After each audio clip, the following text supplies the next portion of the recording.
we've talked about this a couple of times before, Harris, but the entrepreneurial journey is so fragile. Yeah. And, I think there are so many elements from my own story where if this didn't happen, I would have gone a different direction. And part of what we're hoping to highlight is that, you go in and there's no such thing as a former founder. You're always going to be moving towards something, I think, in respect, out of respect for the fact that you can't control everything. Yep. Well, the mental journey is a tough one. I mean, it's one that it's strange when I reflect back on the journey. Like there was nothing and Harris and I talked about this lunch before coming over here, but when you go through the journey, there's no rationalization that says green light, go do this. You simply at some point feel compelled.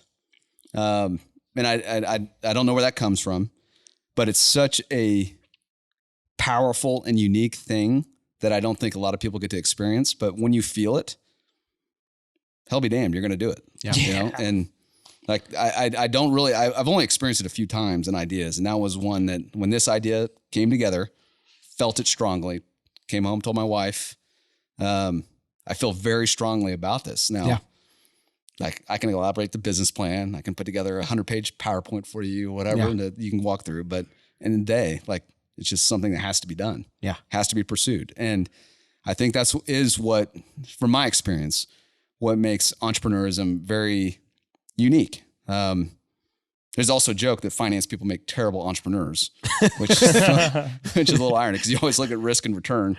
But it's something like there is some power to it. Like it's a drug. Like it's like you hit it, you take that hit, and the power of being able to manifest an idea into the world through something unique to you. I've never experienced something like it, and like it's I still struggle with it now because to jump to the result, Jumar ended up having to be unwound. Yeah, weren't able to execute the business plan.